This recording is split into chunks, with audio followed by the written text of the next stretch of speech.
What's up? Hey Brantley, how you doing? Doing well. How about you? Doing good. For some reason, it wasn't letting me invite you for some reason, but we made it work. No But worries. thanks for taking the time, getting on and nerding out with me about shooting. Um, No worries. Appreciate you having shot, me on. yeah, shot Tennessee State against you not too long ago. Got my ass kicked, and I was like, yeah, I got to talk to him more. Figure out what you're doing differently. Pick your Heck yeah. mind on some certain things. Something I've noticed, especially with like super squad guys, is you all like have different ways of looking at things, different techniques, different principles you look at, different ways you train. Because Yep. obviously, if you guys all copy and pasted each other, then there wouldn't be much difference in the super squad, which obviously there is. Um, but kind of start out, I kind of want to figure out like how long have you just been shooting? How long have you been competing? Like what made you want to start? Just kind of go over some bases. Yeah. So I've been shooting competitively for about 5 years now, I want to say. My first like actual season was 2020. But also I grew up in the South, so I grew up around guns. So it's not like I didn't know how to shoot a gun whenever I started. My kind of history before then was like just shooting trash and like Coke cans and stuff like that off logs from the bed of a truck. That's kind of it, really. And then got into concealed carrying, and I was like, hey, I want to get good.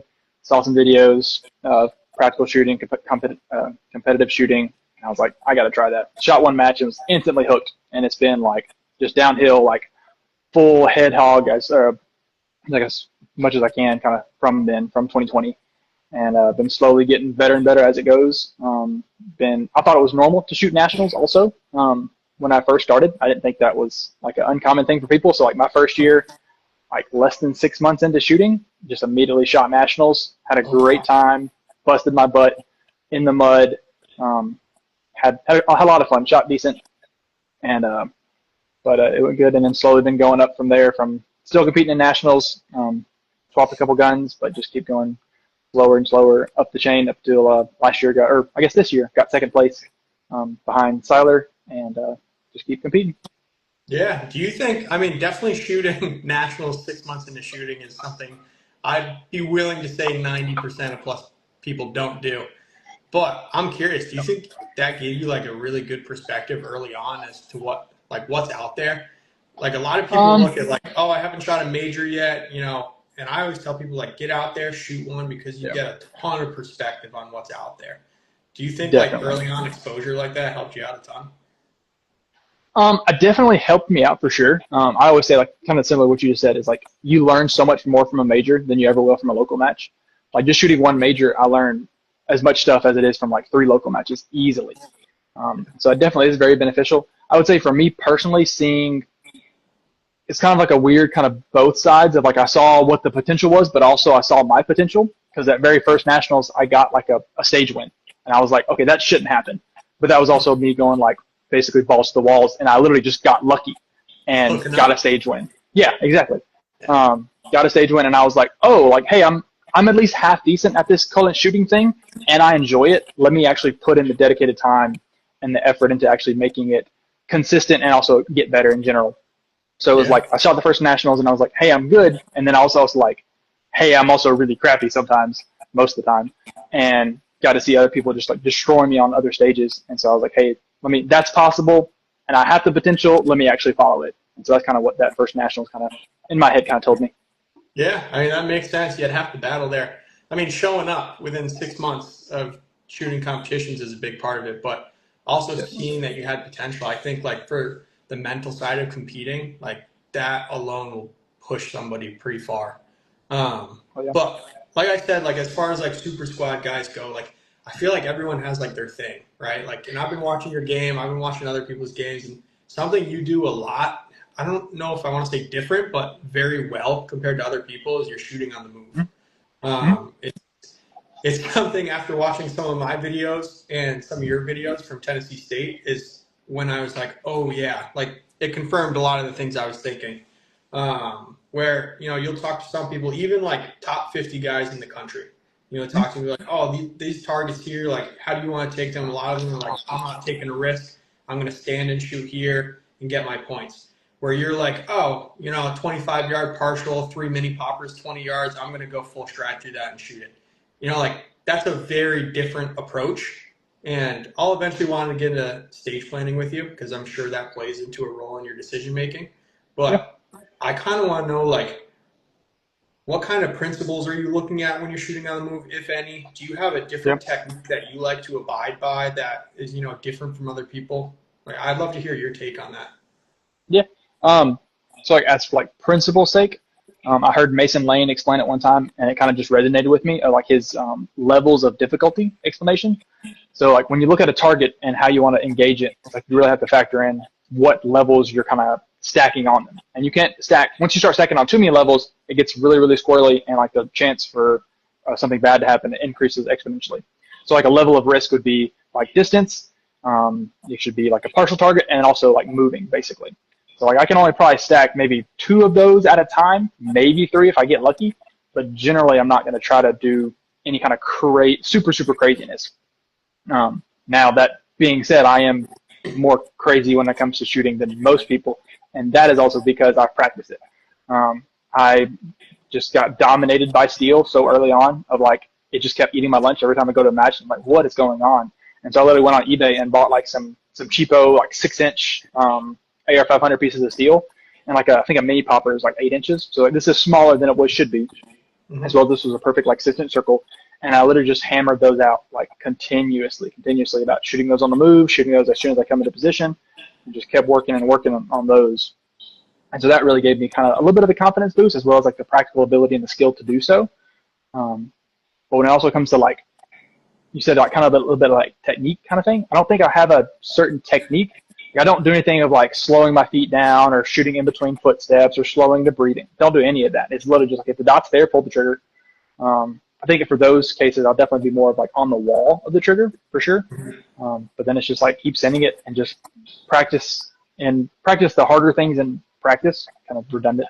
But like you're not going to see, or in practice, I'll shoot like you said, a partial target at 25, so that whenever I see a partial target at 15 at a local match or a major match, I'm like, oh yeah, I can do that 25 at my house. So like, let me do that at 15 yards here, basically.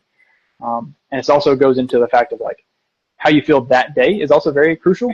Because there's some nationals that I've been to that I've shot crap like all 3 days, and there's some nationals where I'm like, man, I could shoot anything right now, anytime, like let's go.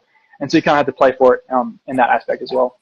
Yeah. So essentially, you're looking at in your planning is you're stacking difficulties. Like if risk mitigation is kind of like what you're looking at. You're like, oh, yeah, stacking these many difficulties, whatever I say in my head, if I'm stacking more than 2, I'm going to stand and shoot it. If not, maybe it's 3, maybe it's 4, it depends, right? And then as far as, because I want to really know like how you train it. Like, are you doing this mostly live? Are you doing this mostly dry? Because a huge thing, like I know you teach, I like to teach as well, and a big thing people always ask about is, I want to shoot on the move, right? And now I'm getting to talk to the person that shoots at the move at one of the highest levels.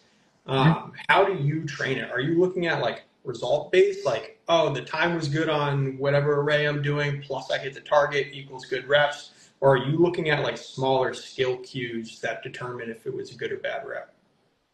I can't say that early on, like I put it on the timer of like doing like from this position to this position, let me shoot a piece of steel. And I really just found myself trying to take cheat codes basically, and not really like I'd get into position and it's like, hey, I'm off balance. And it's like, but the shot timer said that it was fast, so let me do that. And it's like, it's not really kind of the principle I want to continue to train basically. And so I think more so of like, instead of setting up like dedicated shooting on the move drills, which I have done and I still do, I try to focus on it more so of like being hyper efficient with the entries and exits, and then that kind of just blends into shooting on the move. Because like if you start shooting before you're into the position, then you're technically moving, and so you can kind of start shooting and then you kind of are ending planting basically. And that's the same thing as shooting on the move, just in a more drastic scenario. And so I think it really just comes into like getting your entries and exits super efficient, and then setting up a drill where it's like, hey, I'm actually going to shoot this entire array while kind of sidestepping or walking forward. But unless it's like a 5-yard open target, then yeah, I'll sprint through and don't really care about it. And that's mostly, I'll say mostly like 75% in dry fire probably, in like little bitty positions. I'm not going to be practicing shoot on the move walking across like a 15-yard position. It's going to be like 2-3 steps is my shooting on the move on one target. And then I'll go and confirm that all on live, basically. So mostly in dry fire. Like a scenario for you is what you're saying. Like if you basically want to start shooting as soon as targets become available to you. Is that kind of what you're saying? Like if there's a target to be shot, you're going to start shooting it and just keep moving and stride as they become available? Or are you kind of predetermining, like, I'm going to enter on like 1 or 2 targets, then shoot the rest static? Like, what's your kind of, as far as stage planning goes, because there's a couple different ways. Like, you'll talk to someone like Tom Castro, and I'm sure he might say I'm wrong or right explaining this, but he wants to shoot as soon as targets are available, right? Like he's coming into position, target's available, he's shooting, and then as the next target becomes, he's shooting. Versus I've talked to other people where it's like, oh, this target in my array is going to be my entry target. I'm going to shoot that coming in, shoot the rest of the array, and the last target in the array, whatever I decide, is going to be my exit target. I'm going to leave while shooting that.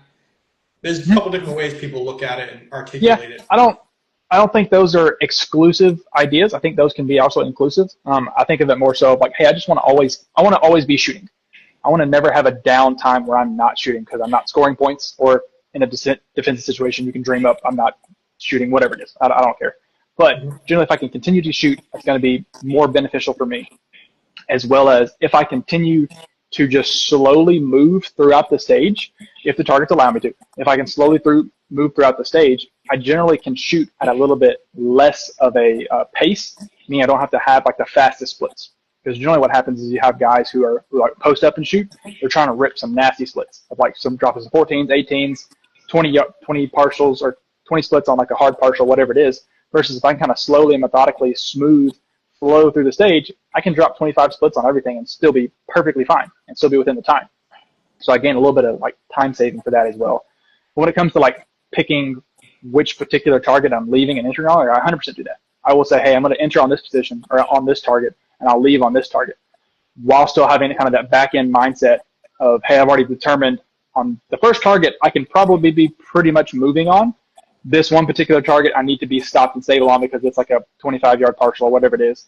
And then after that, then I can start going ahead and start walking out of position or start leaning out of position. But just go ahead and something to get some of my momentum going.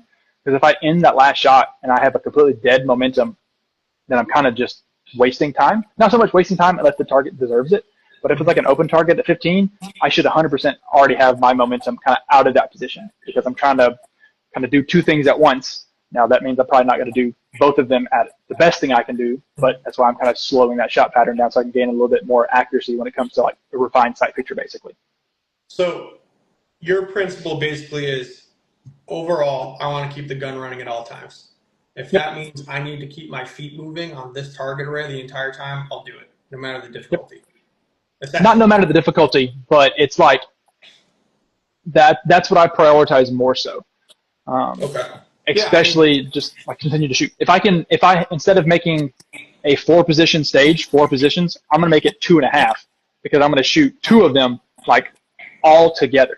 Now that may be that I'm having to shoot a squirrely position, or I'm like leaning, or I'm shooting a position or a target that I would normally not shoot, kind of slightly on the move or even on the lean, and I can immediately transition and start shooting the next guy. Like that's the kind of things that I think are going to save so much time, instead of standing here shooting everything really, really fast and getting generally good at hits, and then running over here as fast as I can, starting it planted, and then shoot again. Versus if I can just slow and methodical go through those, it's going to be a lot better.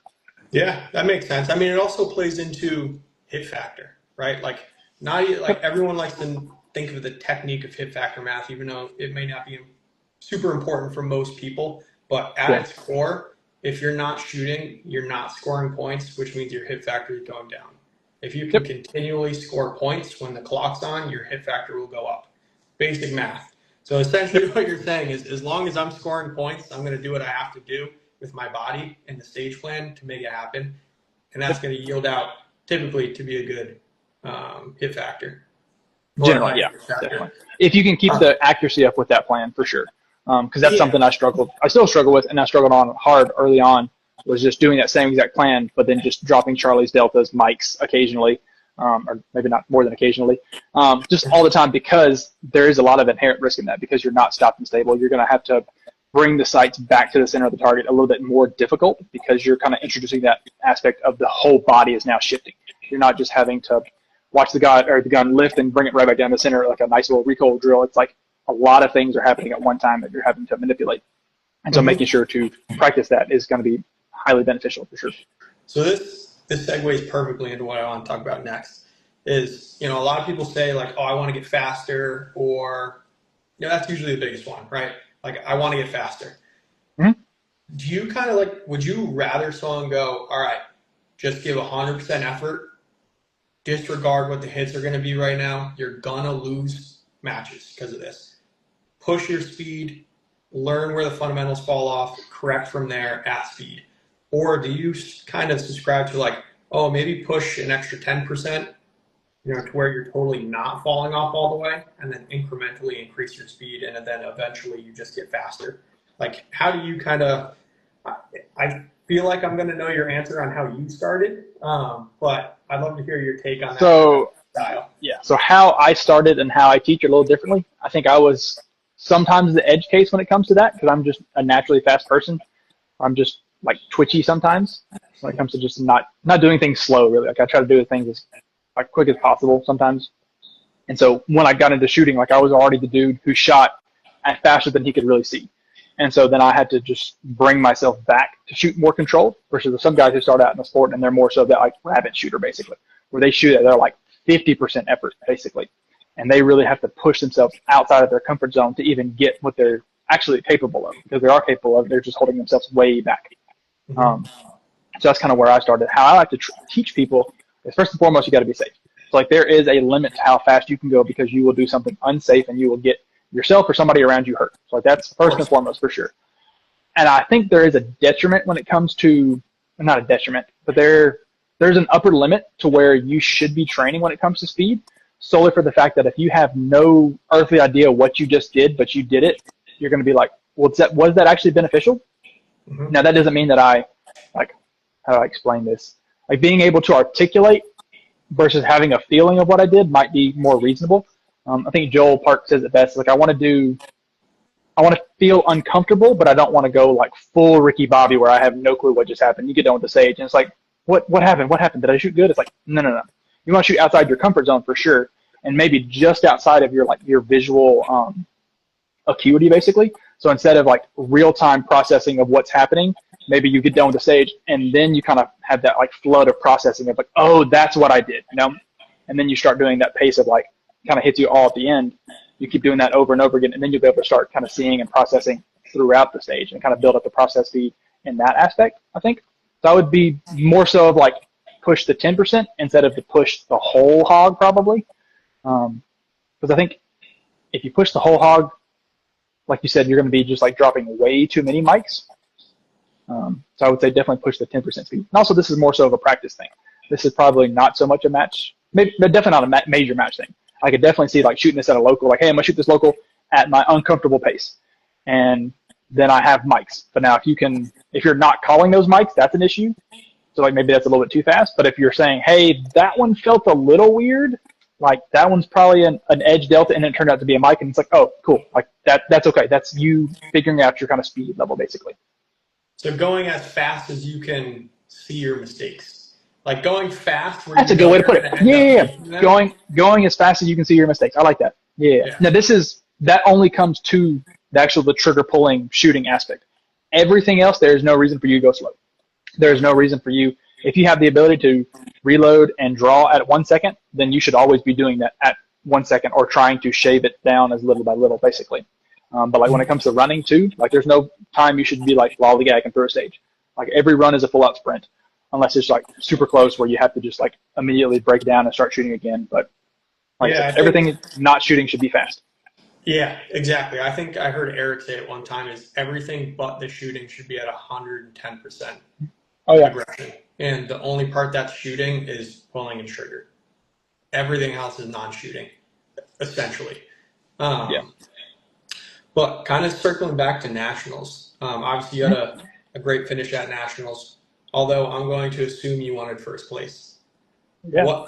What do you I would think? not a red-blooded American if I didn't want first place. You'd be surprised. I mean, I talked to a good amount of people, and they're like, yeah, I'm happy where I'm at. And I'm like, Mhm. okay, Well, no, so sure, happy, and satisfied. what's the word? Satisfied. Thank you. Yes, I'm 100% happy with what I placed, like As you 100%. should. But I'm nowhere close to being satisfied. All Um, right. Well, perfect. This goes great into the question. Um, what do you think, or what are you doing, and what do you think you need to do to kind of get that top spot? so definitely the first thing is consistency. Um, what's up, fella? Christian by far is one of the most consistent shooters, as well as he has an ability that I haven't quite figured out how, where he literally can just be like, okay, I'm just going to get the stage win on this win, like on this stage. And he literally just shows up and just gets a stage win on it. So like there's either he's like always holding himself back, or he has the ability to throttle, and he's practiced it so well that he throttles up and still like is able to achieve well. Um, so I definitely think for me then is like consistency, because I can shoot the same pace as him maybe 8 out of 10, 9 out of 10 times, but he's going to beat me on that 10th time, basically. So definitely the consistency aspect, and then just generally just getting better, faster, and more accurate. I do struggle with my hits occasionally, so definitely making sure that if I get that 95% alpha on the stage or just overall in the match, like that's going to be number one thing that's going to help me benefit for sure. And generally what I acute that to is like my first shots are always good, but then my second shots get squirrely, and that just comes with me just still playing with my grip of either changing my grip pressures mid-stage, or I do have a nasty habit of like actually releasing pressure with my support hand. So then my strong hand is just doing all the work, and then those Charlies just start flying around because I'm not returning the gun consistently to the same spot. So I would say consistency and then accuracy would kind of be the two things. Yeah, so it's funny because I asked JBO the same question, and he had Mm-hmm. the identical answer. He's like, and looking back at it, I was talking to my buddy Angel, and I asked him, I asked him what he wants to do to win, or what he think he has to do, and he's like, I just have to get more accurate and faster. And in my head, I was like, duh, but it's true. It's like he made a great point. He's like, I can do these certain skills and fundamentals faster than anyone once. Yep. But what I have to do is be able to do it 6 times, 7 times in a stage, 30 times. Yep. So he's like, And I think that's the difference between like the M class, like the high level M's, and then like the podium GMs. I think that's the difference, because like if you put a timer down and it's like, hey, we're going to shoot this one drill, like the times of those 15% of people are going to be the same. Like there's not a super squad dude who just dominates when it comes to the draw. Like there's not or in my head, there's not a super squad dude who's like pulling a 0.6 draw out of the holster every time. Like it's going to be around a second. The reload's going to be about the same. The split times are going to be around 18, 15, 16, something like that.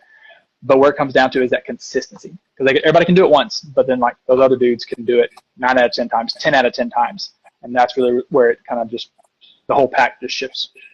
Yeah, I mean, I use the example of like entries, right? Like, say you have like 4 entries on a stage, and you look at it and you're like, I executed 3 of them perfect, but somebody's going to do it 4 times. Then the next stage, oh, I did it twice, perfect, but I was 2/10 off on the other 2.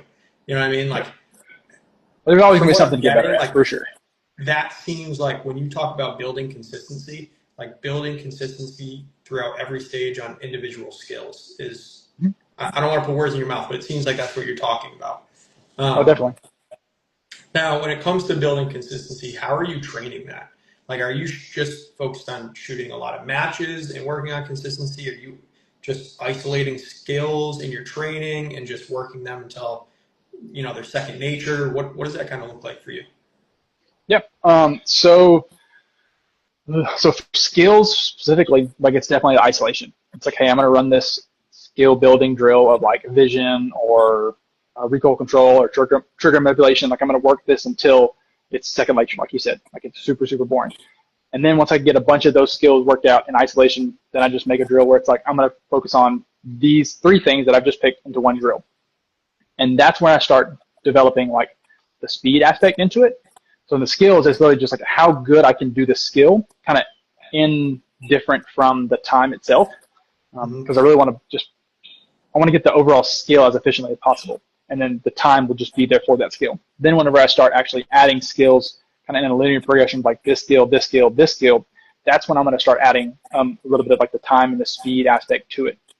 I was actually putting it on a shot timer and kind of seeing and playing with, hey, I still 100% always want to achieve the efficient skill, but then if I'm linking them together, like, can I still be fast and accurate when I could do that? And then I'll actually do full scale, or not full scale, yeah, I guess like half scale, full scale, like stages. And that's when like the time will be like definitely brought back into it of like, hey, I have to achieve the skill for sure, but then I also want to do it fast, making sure. And that's when I'll throttle of like, hey, I'm going to do this stage at like 110%, at 100%, and just see where I mess up. And then if I can articulate, hey, I either didn't do a skill correctly, well then, okay, cool, like just do the skill correctly the next time, but don't slow down. And then if it's like, hey, I actually wasn't able to process that fast enough, okay, then I might slow down just a touch and maybe accept a little bit more sight picture on those targets or whatever it is. And that's how I kind of get in the speed aspect. And then for the consistency, it's really like, hey, I'm not going to go anywhere near 100%. I'm going to go down to 90%, where I can just confidently just hit that every single time on that stage, and that kind of short drill thing of just being able to hit those 10 out of 10 times, 20 times, 20 out of 20 times, basically, and just doing that over and over again until it's like just super, super like easy and kind of just like subconscious, basically. Not so much like subconscious, like hit the button and kind of just lean back, but it's like I can subconsciously do these tasks because I've shortcutted them in my head. Does that make sense? Yeah. So essentially you're picking a fundamental or a skill, working it in isolation as your priority is doing it correctly, doing it perfectly. Mm-hmm. And then after you're like, you know what, I can grip the gun out of the holster at a reasonable time, perfect, 20 times in a row. I'm going to layer this skill with, you know, essentially you'll do that with a bunch of skills in isolation. And then when you want to work the speed aspect of it, you'll layer skills together. Yep. And then you'll start to look at, okay, is my time there? Did one of these skills fall off when I start to push the time? Okay, now let's go back to that skill. Yep. Is that kind of like what your trainings look like? If I'm making sense of it correctly? Yeah, that's a great explanation for sure. Okay. So as far as like your live fire and dry fire, I mean, I could be wrong, but when you started out, it seemed like you did probably 90% dry fire. Like I said, I could be wrong. Like 99% dry fire. Yeah, no. Yeah, for sure. Do you think that, and to my understanding, you shot a whole lot more live fire currently than before. Do you think that's like, I could be wrong, like I said. Mm-hmm. Do you think shooting more live fire like now has, kind of brought out your current success? Or do you think that really the majority of your training in dry fire you would kind of contribute to your success currently? That's a really good question, actually. Start making like your breakthrough, your most recent breakthrough, I should say, with making second at nationals. I would say more live fire definitely helped. I would say in life, how it helped was like it's just kind of polishing that things, like polishing definitely the grip and the kind of the recoil control aspect of it. Definitely so. That's a good question. Yeah, I'd say polishing up like kind of the rough edges, and then kind of the more so consistency aspect. So like in dry fire, doing a skill 10 out of 10 times and hitting it, and then going out of the range and hitting it only 8 out of 10 times, versus now I can actually practice it live a whole lot more times, basically, and try to get that live fire to 10 out of 10 times, basically. So I would definitely say that more live fire has helped. Mm-hmm. I wouldn't say that it's like the only, or like the reason that the breakthrough has happened, I guess. Because also too, like I don't look back, maybe like last year. I don't look at this year versus last year and be like, oh, I was like, there's so many skills that I developed now that I didn't have last year. I would say more so of just like consistency of like, hey, I did what I know I could do last year. I just did it almost every stage instead of like 3/4 of the stages last year. And then maybe I also got like slightly better in a few things when it comes to like the vision of the grip or something like that. Yeah, that so it definitely has helped.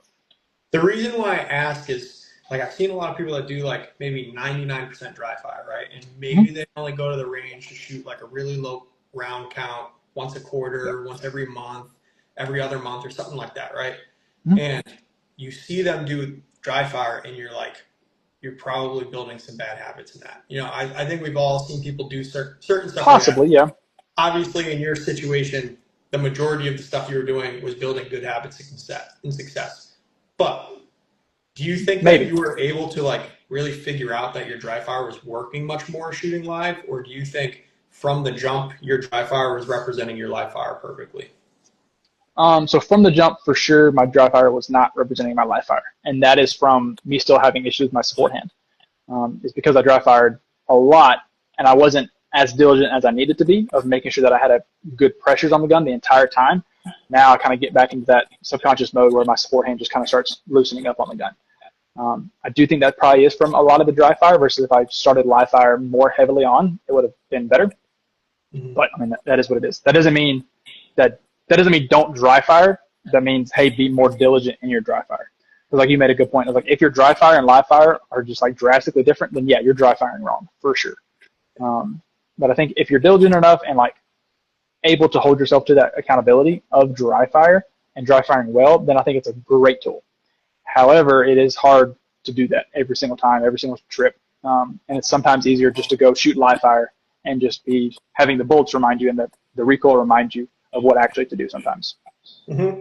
So would you say, like, since you're majority dry firing, would you say like the drills or the skills or whatever you're working in dry fire, when you go to the range, you do exactly what you did all week in dry fire, or are you kind of nitpicking certain skills to work in live, and then you go back to dry and you just say, I don't know, maybe do different things?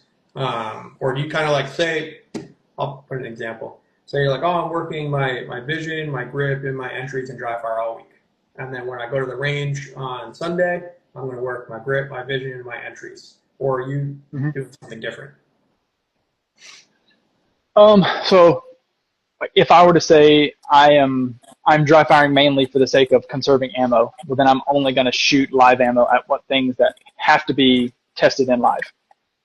So basically just recoil control. If, however, I am practicing mainly in dry fire because that's just my main practice schedule, then when I go to the range, then yeah, I will live fire kind of all of those skills basically.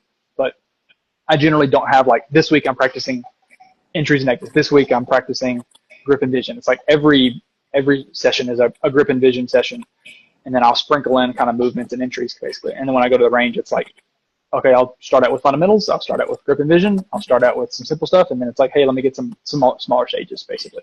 So they are kind of like a little bit mirroring each other basically, but it's not like this is not like a Rolodex of like I'm doing this drill, this drill, this drill. It's like, hey, that drill was crappy. Let's fix that. Let's do this drill. Yeah, no, that makes sense. I just talked to a bunch of people, and like some people are like, oh, when I go to the range, I do like stages. And when I'm at home doing dry fire, I work fundamentals. And then there's one way to look at it that way. And then also I've talked to people like, oh, if I go shoot live fire, depending on my round count, I'm working two things and two things only because I don't want to work like 17 million different drills. I mean, that's a fair point. Right. I mean, but you do hear a lot of people, they'll go to the range and their plan is like, you know, they got 500 rounds, but they're working 10 drills. Yeah. And, you know, I've talked to a good amount of people and they're like, yeah, I got 500 to 1,000 rounds for this and I'm working 2 skills. Right? I feel like that's been like a huge separating factor as far as like quality of training. Because like you said, like you don't shoot a ton of live. Like you may shoot like a regular amount that probably some A-class dude is shooting as well. Oh, yeah. But I would agree with that. I'm assuming the difference between that person's training versus yours is very isolated and specific in what you're doing versus they might be just going out there to shoot a laundry list of drills and say, oh, I need to get better at everything. I'm just going to work at everything layered. I can see that. But I don't know. That's just what I've kind of seen. But kind of getting back into stage planning. Everyone kind of walks up to a stage maybe the day before and they have different thoughts in their heads, right? Whether they're, I know you said my goal is to just keep shooting the whole time. Do you look at anything when you're creating plans as like certain hard cut rules? Are you trying to find like where I can put in your strengths on the stage plan or avoid certain weaknesses? Like, are you going that far in depth on your stage planning, or are you just like keep gun running at all times and whatever that path I find first is what I'm going to stick with? Yes, somewhat. Like I'll figure out where all the targets are. I'll figure out where I can shoot them all. And then at that point, it's like, hey, what's the most efficient plan, basically? And generally, like, the path between the targets stays consistently, and then it just turns into like how you shoot those. And that's where it's like, hey, I can gain a lot of time and efficiency by just shooting these on the move, or it's like a lot of times it's always like it's this position and then it's this position, but there's one target that you can see from both of those positions. And so it's like, boom, that's a perfect example where I'll be shooting this position and I'll just use that one target, shoot it relatively slow, but use it as I'm shooting or shoot it as I'm moving across to the other position. So as soon as I get done with that one target, boom, I'm already into the next array and I can start hammering it out. And so it doesn't seem like I ever stop shooting, but I kind of soak up that movement time with that one specific target. And so I try to find like those little bitty cheat codes basically all throughout the stage, and kind of just start flowing all those positions together, and really just doing that kind of basically. Yeah, that makes sense. I mean, I can think of, I believe it was stage 1 at Tennessee State, the one with all the far targets. Yep. I think, right? Yep. Mm-hmm. And that first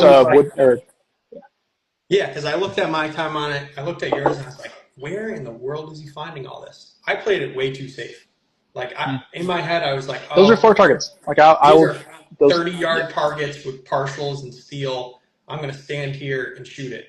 And then I watched yours, and you're just moving through the entire thing. And I was like, okay, his plan was drastically different. It flowed the entire time. So for there, I can see 100%. Like I believe you went to the left first. Mm-hmm. And middle left first. All the way coming in. And then you started shooting because the targets, when you turned, presented a different way, like they were facing you. Mm-hmm. So you kind of shot coming in, then you shot coming out. You reloaded, took like 3 steps over, and then you could start shooting into the next, and then you would turn, and then the rest of the targets would face. So I can definitely see like how you're talking about that and how you implemented it. And like those little things, like if you look at the stage and you can see an open target for like 15 yards of linear distance. It's like there's no reason for me to start shooting over here. Like let me start shooting over here, and then his buddy presents himself at another 5 feet. So then I just continuously work my way to the position. And generally that's always like I get to the position for a specific target, and it's for that like hard partial for that example, like the far right position, those 2 partial targets on the left. Like those are where I'm shooting to basically. And so I'm just using those as kind of like setup targets, but still trying to respect them enough so I can get like reasonable hits on them. But they're not like, I don't need to be stopped and stable for these things. Because you practice this in dry fire and live fire. It's like, oh yeah, I can easily knock out 2 alphas on those. Yeah, no, that makes sense. Kind of segue into you as an instructor. How long? Instructing is relatively newer. I could be wrong, but newer for you. Yep. Like within the past, what, two years, a year? Yeah, year and a half, 2 years. I want to say. That sounds right. So far with your teaching career, what have you kind of seen like common mistakes a lot of shooters have, and how do you kind of like coach them on it? Common mistakes is going to be, I would say, over confirmation. But I think that more so stems from like processing speed. And so when I look at somebody and like the gun is stopped and stable, staring at a target, I'm like, pull the trigger, pull the trigger, pull the trigger. And then they pull the trigger and I'm like, dude, like you're over confirming. And I just don't think they've actually, either one, there could be 100% over confirming where they want that stop stable dot, or it could be they haven't practiced trying to pick up the color of their sights or like the flash of their sights or whatever it is, whatever you want to call it, sooner so they can start shooting sooner basically.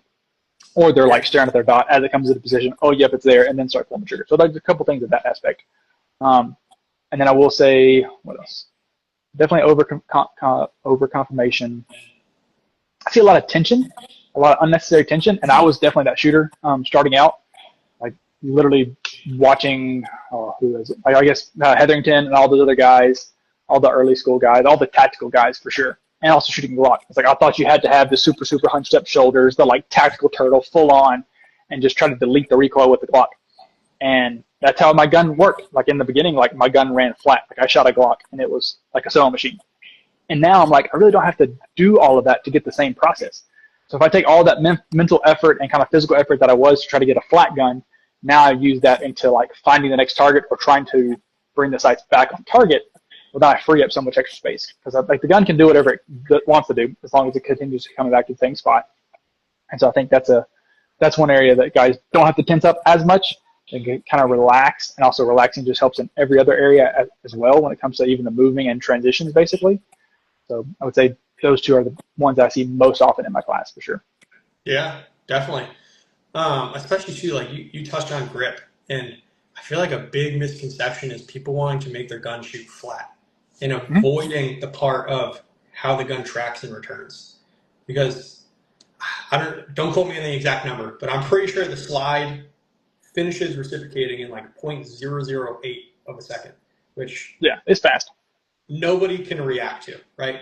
So having the gun flat doesn't mean much, but what matters more is that your gun is, say, tracking up to 12 and stopping exactly where you're looking, not dipping Mhm. below, not coming to, all different random angles that you can't predict.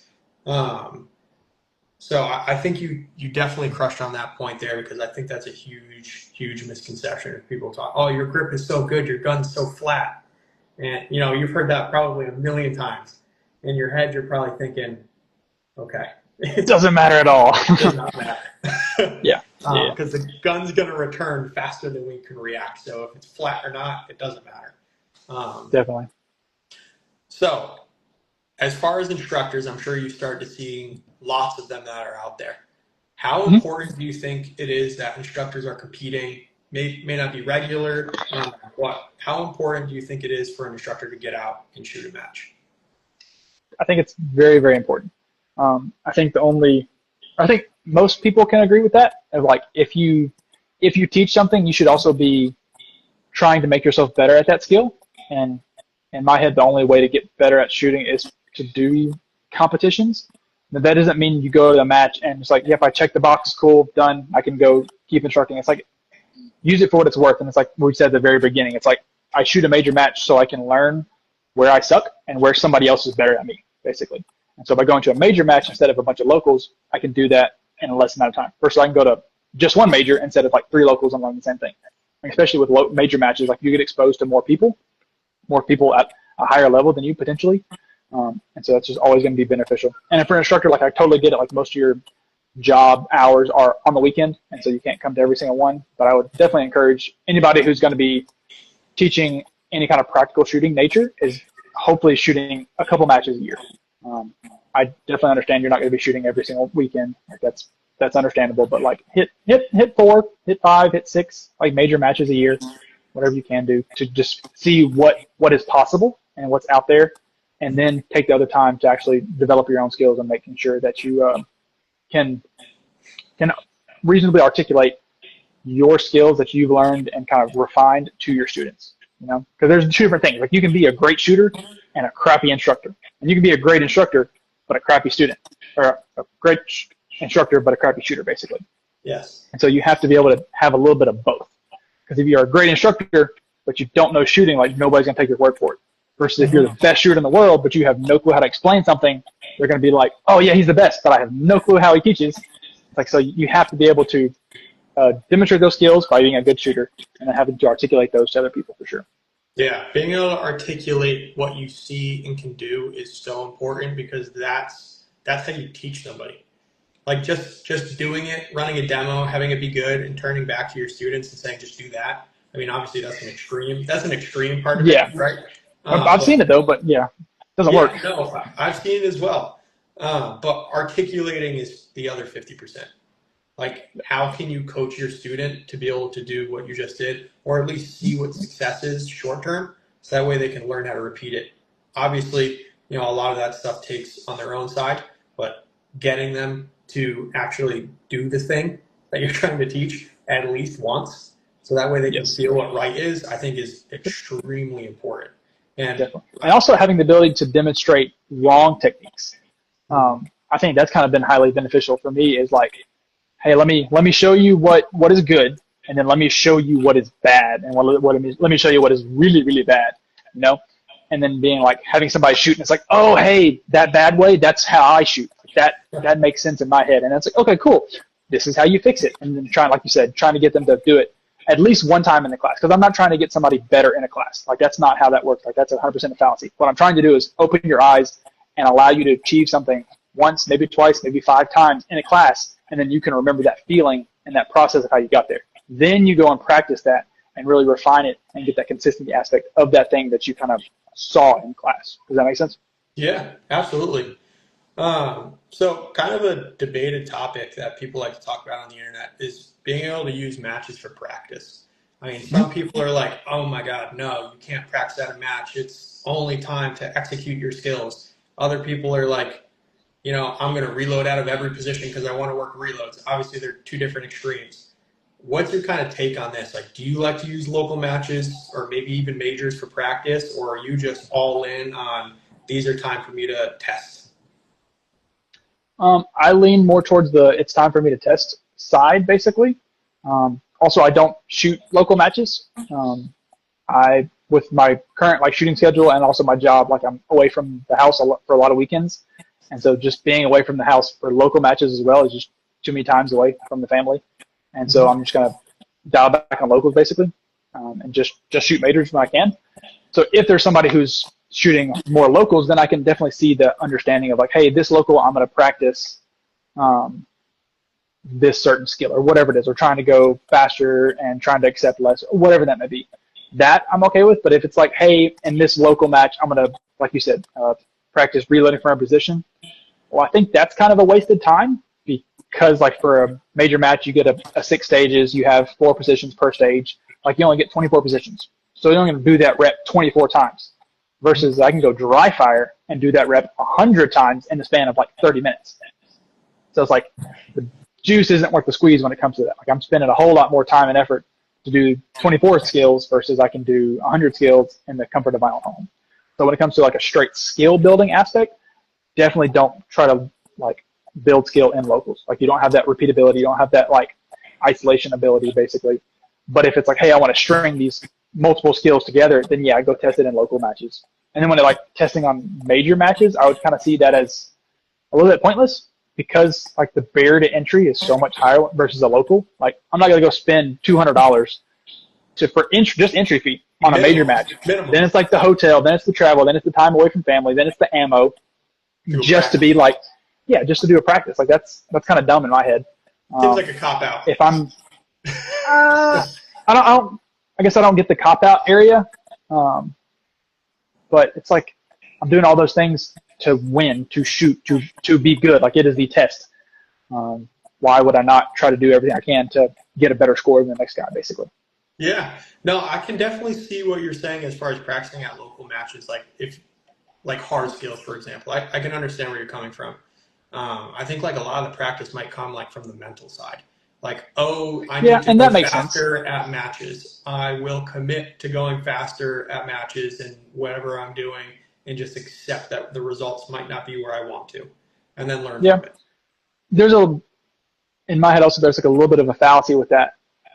Even kind of taking parallels from like the self-defense shooting. The guys are like, oh, well, when the situation arises, I'm gonna rise to the challenge. It's like, no. You're always gonna fall to your training, like in every single scenario. And so if you use that same argument basically in matches, it's like, hey, I'm gonna practice down here. Whenever I go to a match, I need to shoot up here. It's like, no, I'm never gonna be able to shoot up here at a match if I only practice down here. So making sure that I practice up here, and then I go to shoot a match, and then it's like, hey, can I just maintain that same level that I'm practicing at a match? It's not like I'm going to shoot here and then go see if I can shoot faster at a match, because that's never going to work out for you. Mm-hmm. Yeah, no, that makes sense. After you shoot, for you, like after you shoot a major, after you shoot a nationals, walk me through kind of your process. Like, how are you structuring your practice from that, if it changes at all? Like, are you the guy that's like sitting there analyzing the practice course stats and looking at the time chart, or are you the guy that's like kind of going off the obvious observations, like you said before, like, oh, I missed steel a bunch of times, I'm going to go work steel? Like, what's kind of your process as far as improvement after like a major match? Yeah, so both of those. I will 100% nerd out, and I will like do the Excel spreadsheet, the time charts, and all of that, and see where time is lost. And that's what you can do for the time. For the accuracy thing, you really have to remember what the moment felt like. Of like, if I go into this position and I had an extra makeup, it's like, yeah, the time chart says that was an extra 0.2 of a second. But it's like, do I remember why that makeup was necessary? And it's like, oh yeah, because when I went in that position, I didn't have a good grip. My trigger felt weird. And so I was like, yep, I need a third shot, send it. And so then it's like, okay, let me practice making sure that my grip is good when I come into position. And so like kind of that aspect, basically. But that's, yeah, it's really just practicing what I sucked at. I'm not a dude who's going to like I'm not going to have like these 12 things that I practice and it's just like in rotation. Yeah. I don't really do that. It's just like, hey, what's the lowest hanging fruit? Like, what's the thing that I suck the most at while still mixing in fundamentals? I guess fundamentals is the one thing, like grip and vision, that I'll always come back to no matter what. But then it's generally I suck at one of those things, and so it's always just works out well that I just come back to those. The continuous loop of you'll never find perfection, especially Oh, heck like no. working grip and vision. It's the most important skill in shooting, right? Mhm. Like that's how we put bullets on target and get our points. If we had somebody who could literally just look at a spot and 2 bullets arrive there, like you would be the most dominant man in the world, because then all you have to do, like that's the hard crap, like that's the most difficult thing to learn. Then you literally just like, okay, cool, let me learn how to move from this position to this position. Like that's the hard thing. It's like, no, that's the easy thing. Like, yeah. Yeah, no, 100%. I mean, that's mastering the fundamentals. I've heard too, like people have a fundamentals class, right? And then you'll hear someone be like, "Oh, fundamentals class, I'm above that. I need the advanced class." And you're like, No, you don't. You need the below fundamentals class, dude, if you're going to be that cocky. Yes, but we've all heard of those people. I'm sure you put up classes that are like fundamentals class, and you've had people ask you, I'm assuming, do you have an advanced class, or what's the next level, or something along those lines. But in reality, the fundamentals are so important, whether you're a D class shooter or the #1 shooter in the world. Like fundamentals is most likely going to be the majority of your training. Yep. And kind of going back into training. So training partners. It's something where how do you kind of look at that? Because I've seen it in 2 ways. Where someone will have they'll go shoot, say it's continuous, right? With a buddy, and they just are competing against each other the whole time, doing a bunch of drills, looking at the timer, I did this faster than you, having fun. Versus a training partner that, you may not work on the same things together all the time, but you're isolating skills, you're working on things you need to.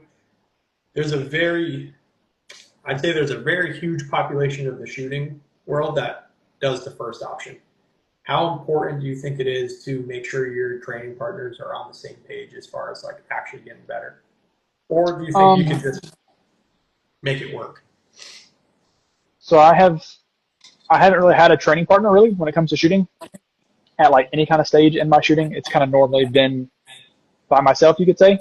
Now I have had people that I have practiced with, you could say, but it's never a dude where I'm like, hey, I'm going to the range this weekend, you want to come with me?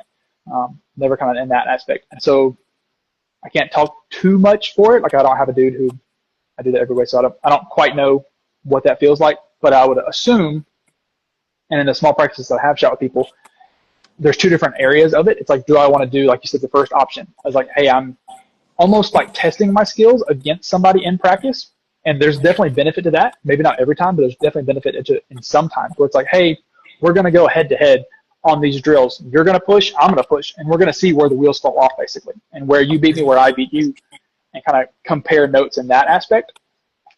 And then there's also another kind of section of it where when you train with somebody, it's just having another set of eyes on you. That is beneficial sometimes. Either you record yourself and watch video very meticulously, or you have somebody behind you, next to you, and watching. It's like, hey, why did you do that thing? And you're like, I didn't do that thing. And you're like, no, bro, you really did do that thing. Let me video and show you. And you're like, oh, man, I really did do that. I really did drop the gun unintentionally, or I really did misstep here.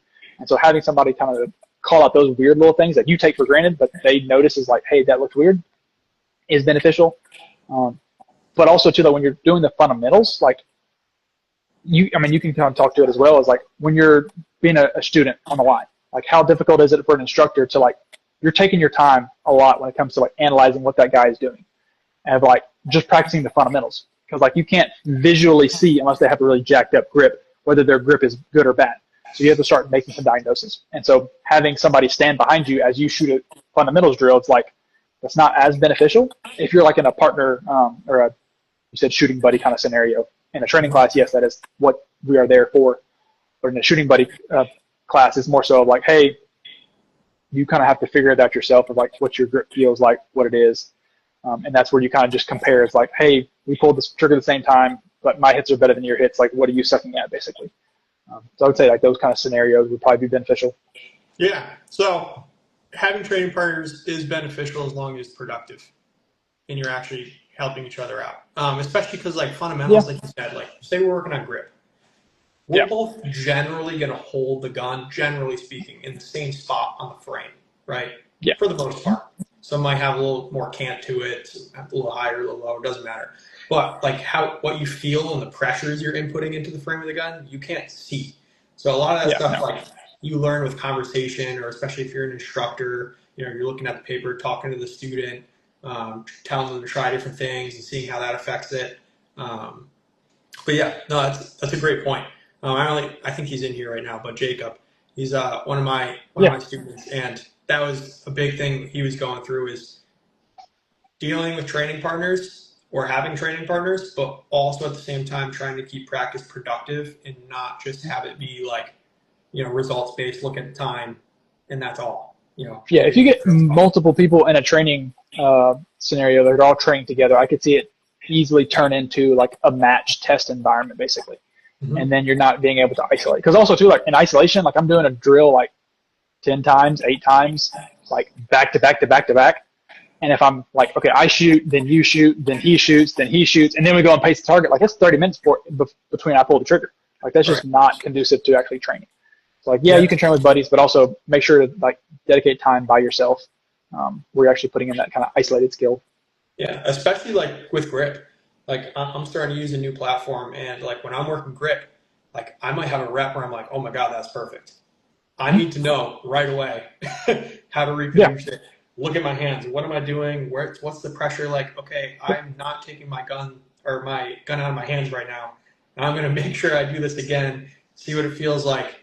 And if you have to like reholster after that, or if you have to take like a 5-minute break while the other person's shooting, like you can lose that progress you just made. Theoretically, at least I would mentally.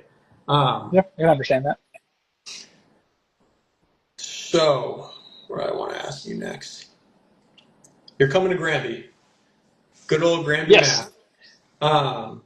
What can people kind of expect? Like, if a student wants to sign up, right? What can they expect to get out of a Brantley class? They can expect to shoot a lot of rounds. Generally, it's around like 1,000 to 1,200 rounds in a 2-day course, and so that's going to be lots of shooting. I am going to try to, in that 2 days, is to give you the ability and the opportunity to kind of have those like few light bulb moments, basically. So when it comes to like the grip, I want you to kind of feel, and maybe a couple times, as many times as I can get you to do, what a proper grip actually feels like. Of like, hey, this is me holding the gun correctly without having trigger freeze and doing what I know I need to do and having the gun return to the same spot without too much kind of mental focus. Because I can have the absolute most crappy grip in the world where I can like teacup that gun and have all the mental process, and I can get that gun to return consistently. However, I can take away like 3/4 of that mental process, have a good grip, and I can still get the gun to return consistently. And that's what I want the shooters in the class to know, is like, hey, I want to get good with my grip, so I don't have to have all that mental focus on my grip specifically. So I can be having my mental focus on my vision and the targets and the situation or whatever it is. So that's in the kind of the grip area. When it comes to the vision, I want to actually kind of open their eyes of how important it is when it comes to like picking small spots on the target, of just like even the little thing of like, instead of looking at the spot on the target, I just put the red dot in the center of the target. That's very, very evident when it comes to shooting. You have all those kind of just slightly low alphas. It's like, yeah, dude, you're aiming for center of target instead of center of alpha. Like you can pick up that on easy. And so getting them to understand like, hey, don't look at the dot, look at a particular target, using partials for that when necessary. That, and then also too, like to get the understanding of like, there's nothing that I'm doing that is impossible for you to do. I'm just doing it hopefully at a more polished and refined position, basically, and at a faster pace. Meaning the fundamentals of where it's at. Like it's not a secret sauce of shooting. It's not like some mystery formula to get good. It's like, dude, literally point the gun, pull the trigger, and move fast. Like that is shooting in and itself, basically. Right. Yeah. No, that makes sense. So if someone asks you like, why should I take a Brantley class? What would you tell them? Why you should take it from me is, for one, is I can have the skills to prove. It's like, hey, I have this ability. And so then I would hope that you can trust me in that ability, that if I can train myself, hopefully I can allow you to train as well, of kind of opening your eyes to those few little things. So that's kind of really it. The only reason you should take a class from an instructor is like, can they do something better than me, and can they diagnose me? Basically, that's kind of the only two things you should like take an instructor for. Yeah, can they do the thing, and can they coach me how to do the thing? Exactly. No, Yep. no, that's awesome. That's a great answer. So as far as matches and preparation, what are you looking forward to next? What's next on the agenda? Next week, not this weekend. Next weekend is IPSC Nationals. So going out there, gonna go compete against some Frenchies and some other Americans. Hopefully the Americans come on top this year because we don't want to look bad again. But yeah, going out there shooting with Jacob and a bunch of other guys on the Super Squad on IPSC Nats, and really just trying to shoot consistently.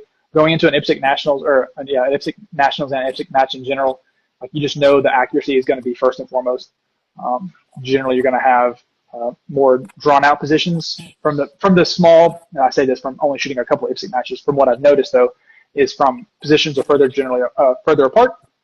There's not as much time to kind of shoot in between the stages, kind of flow them together like I want to do. So there's going to be areas where I can find maybe the weirder spot to flow positions together than somebody who would be like, oh, no, you can't flow that position together. Like, I'm going to try those things to kind of steal some time from people in that aspect, but making sure that my accuracy is there. Like, that's what I need to do probably first and foremost. Yeah, I've never shot an IPSC match, never mind a nationals. But from what I've understood, there are a lot like lower hit factors than USPSA, which obviously tend to lean towards like you got to get your points. Yep. So that makes sense. Now, when you're preparing for a large match like this, like a nationals, are you ramping up live fire? Are you changing your training schedule at all, or are you just kind of stay ready all year long? No, I definitely don't stay ready all year long. Like, there's 100% a ramp up to training of like early season is like just skill isolation, middle season is like drills, and then it comes into like the pre-match stuff basically, where pre-match is literally just like, hey, can I confirm? Can I do the skill 9 out of 10, 10 out of 10 times consistently at my 90% speed, basically. I'm not really trying to swing for the fences when it comes to that, and really kind of put me in that mindset of like, hey, I want to practice here, so then whenever I go to the match, this is the level I shoot. I don't want to start practicing down here, and then it's like on match day I try to ramp up, or I start practicing up here, and then on match day I try to ramp down. I want to practice like 1-for-1 at my match speed, basically, before the match, so then I'm just like cruise right into it, and it's kind of nice and easy. Yeah, no, that makes sense. Now, kind of in the ramping up and ramping down topic, do you kind of look at breaks in your training schedule at all? Like, there's some people like I talked to Jay, right? And he's like, I dry fire in the morning, I live fire in the day, and I dry fire again at night, 7 days a week, 365. You know, he was like, I take breaks. When I take a break, it's just my intensity is lower, but it's still put in the same time, right? Like crazy. And then I've talked to other people where it's like, oh no, I take, after my biggest match day is nationals, I take a week off, and don't touch the gun. What's your kind of philosophy on that? Because, I mean, when we're training at a high level, injury status starts to come in there, like mental fatigue, like the lack of spending time away from family, like you name it, fill in the blank. I would say the mental fatigue and probably the time away from family would be one of the main things. Starting out, I was like a broke college kid, so like I had all the time in the world, and so literally I would be like dry firing an hour and a half every day, like 6 to 7 times a week, as much as humanly possible, like twice a day sometimes, because I just had that like desire and that just like raw like fire to do it, basically. That's still there. It's just not as not as hot. Like I still love it just as much as I did back then, but it's just different now, you could say, maybe. I'm not needed as much. I mean, it's still needed. If I dry fired an hour and a half every day, like that would be great because I could be so much better. But it's just different, I guess you could say.